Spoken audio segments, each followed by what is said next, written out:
In a rare assertion of congressional authority over foreign policy, the United States Senate has delivered a striking rebuke to President Donald Trump. By a vote of 52 to 47, senators passed a resolution explicitly restricting the president's ability to take unilateral military or covert action against Venezuela without first obtaining congressional approval. The vote, which cut across traditional party lines, represents one of the most significant checks on executive power in recent years. It signals growing unease within the legislative branch about the concentration of war-making authority in the hands of a single individual, even as it raises fundamental questions about how America conducts its foreign policy in an era of complex geopolitical challenges. This is not merely a story about Venezuela. It is a story about the delicate balance of power enshrined in the American Constitution, about the lessons learned from decades of military interventions, and about a Senate willing to reclaim its role as a co-equal branch of government. Tonight, we examine what this unprecedented vote means for U.S. relations with Venezuela, for presidential authority, and for the future of American engagement in Latin America. The resolution passed late in the afternoon, following more than 6 hours of debate on the Senate floor. The final tally, 52 in favor and 47 against, reflected an unusual coalition. A group of senators from both parties joined forces, united by concerns that transcended partisan loyalty. The language of the resolution is direct and unambiguous. It prohibits the president from authorizing military force, covert operations, or what the text describes as destabilizing actions against the government of Venezuela without explicit authorization from Congress. This includes restrictions on the use of special operations forces, drone strikes, and support for armed opposition groups. Critically, the resolution invokes the War Powers Act of 1973, a post-Vietnam-era law designed to limit presidential military action without congressional consent. By tying their resolution to this existing framework, senators have created a legal mechanism with genuine enforcement potential, not merely a symbolic gesture. For President Trump, who has previously described Venezuela's government as a threat to regional stability and American interests, this represents a significant constraint. The administration had been reviewing various options for increasing pressure on Caracas, ranging from enhanced economic sanctions to more aggressive measures. Now, any action beyond diplomatic and economic tools will require Senate approval. To understand why this vote matters, we must first understand the complexity of U.S. relations with Venezuela, a relationship that has deteriorated dramatically over the past 2 decades. Venezuela sits atop the world's largest proven oil reserves. For much of the 20th century, it was a stable democracy and a reliable American partner. But the election of Hugo Chavez in 1998 transformed the country's trajectory. Chavez built a socialist government deeply critical of U.S. influence in Latin America, using oil wealth to fund social programs at home and anti-American alliances abroad. After Chavez's death, his successor has presided over an economic catastrophe. Hyperinflation has destroyed the currency. Food and medicine shortages have become routine. Millions of Venezuelans have fled to neighboring countries, creating a regional humanitarian crisis. International observers have documented widespread human rights abuses, including the imprisonment of political opponents and violent suppression of protests. The United States has responded with escalating sanctions, targeting individuals, state-owned enterprises, and the oil sector. Washington has recognized opposition leaders as the legitimate government, frozen billions in Venezuelan assets, and provided humanitarian aid to refugees. Yet the government in Caracas has remained in power, supported by the military, by allies like Russia and China, and by control over remaining state resources. This stalemate has frustrated multiple American administrations. The question of whether to pursue more aggressive action has lingered in policy circles for years. Some officials have argued that limited military intervention could tip the balance. Others warn that any use of force would be catastrophic, potentially triggering a wider regional conflict and undermining democratic movements across Latin America. It is against this backdrop that the Senate has now acted, drawing a clear line that the president cannot cross alone. The constitutional authority to make war has been contested since the founding of the American Republic. The framers deliberately divided this power, granting Congress the authority to declare war while making the president commander-in-chief of the armed forces. In practice, this division has eroded significantly. Presidents have ordered military action hundreds of times without formal declarations of war. From Thomas Jefferson's campaign against the Barbary pirates to recent conflicts in the Middle East and Africa, chief executives have claimed broad authority to defend American interests through force. The modern expansion of presidential war powers accelerated during the Cold War. Korea, Vietnam, interventions across Latin America and the Caribbean all proceeded without declarations of war. Presidents invoked urgent threats, communist expansion, protection of American citizens. Congress often acquiesced, either actively supporting these actions or remaining silent. Vietnam changed this calculus. As that conflict dragged on, as casualties mounted and public support collapsed, Congress sought to reassert its constitutional role. The War Powers Act of 1973 required presidents to notify Congress within 48 hours of committing armed forces and to withdraw them within 60 days unless Congress authorized continued action. Yet even this law has proven difficult to enforce. Presidents of both parties have argued it unconstitutionally constrains executive authority. They have committed forces while maintaining they are complying with the act, or that specific situations fall outside its scope.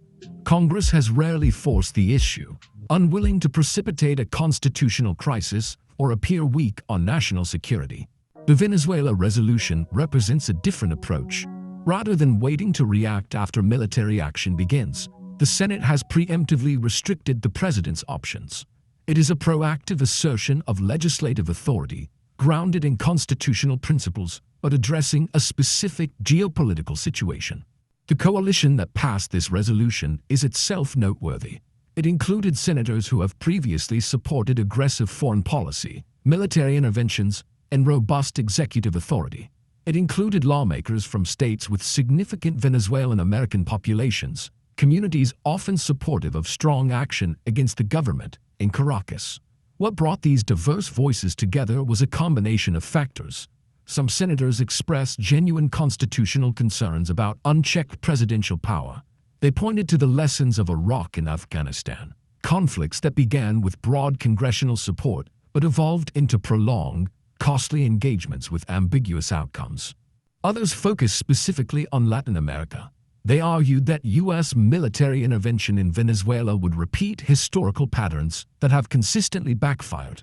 From the overthrow of democratically elected governments during the Cold War to support for authoritarian regimes, American military involvement in the region has often produced unintended consequences, fostering anti-American sentiment and undermining the very democratic values Washington claims to promote. There were also political calculations. Some senators saw an opportunity to check a president they view as impulsive and insufficiently consultative. Others wanted to stake out positions that would appeal to voters weary of foreign interventions. Still others genuinely believed that forcing congressional debate before any military action would produce better policy outcomes. The administration's response has been measured but critical. White House officials argued that the resolution ties the president's hands in responding to rapidly evolving threats. They suggested it sends a message of weakness to adversaries and uncertainty to allies. They maintain that the president must retain flexibility to act in defense of American interests. Yet the administration did not mount a full-scale campaign against the resolution. This suggests a recognition that the political support for broad military action against Venezuela simply does not exist, either in Congress or among the American public. The memory of past U.S. military actions in Latin America remains vivid. The principle of non-intervention is enshrined in regional treaties and institutions. For these countries, the Senate resolution offers reassurance. It suggests that even as Washington maintains pressure on Venezuela, it will not act unilaterally in ways that could destabilize the broader region. This could facilitate greater regional cooperation on addressing the humanitarian crisis and supporting eventual democratic transition. Russia and China, both significant supporters of the Venezuelan government, will likely view the resolution as evidence of American division and indecision. They may see an opportunity to deepen their own engagement, providing economic support and political cover.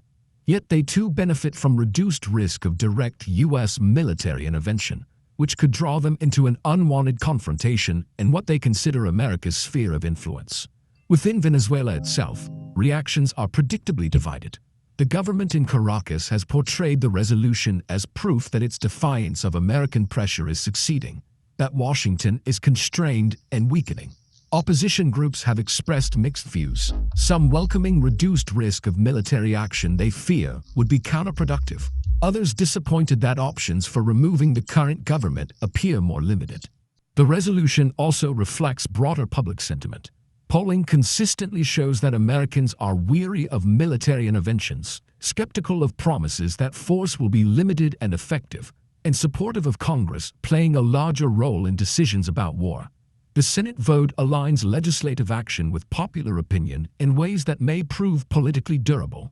The Senate's decision to restrict President Trump's authority over Venezuela marks a pivotal moment in the ongoing struggle to define how America exercises power in the 21st century. By a vote of 52 to 47, elected representatives have asserted that decisions about war and peace cannot be made by one person alone, regardless of the urgency of the situation or the nature of the threat. This is, fundamentally, a story about democracy attempting to govern itself wisely. It recognizes that the framers of the Constitution distributed war powers across branches of government for sound reasons rooted in human experience and political philosophy. It acknowledges that the lessons of recent history, from Southeast Asia to the Middle East, counsel against granting unlimited discretion to any executive, however well-intentioned. The practical effects of this resolution will unfold over time. It may prevent actions that would have proven disastrous. It may enable adversaries who calculate that American power is constrained. Most likely, it will force more careful consideration of when and how the United States employs its military might, requiring persuasion and coalition building rather than unilateral decision. For Venezuela, the immediate impact is to reduce the risk of external military intervention while maintaining economic and diplomatic pressure. Whether this approach will eventually contribute to democratic transition or merely prolong the current stalemate remains uncertain. What is clear is that any resolution to Venezuela's crisis will need to be primarily Venezuelan, supported by regional and international engagement, but not imposed by foreign force. The constitutional principles at stake extend far beyond any single country or conflict. They touch the very heart of democratic governance, the question of how free people control their government's most consequential decisions. In reasserting its role, the Senate has reminded us that in a constitutional republic, even in matters of national security and foreign affairs, power must be shared, debated, and ultimately accountable to the people's representatives.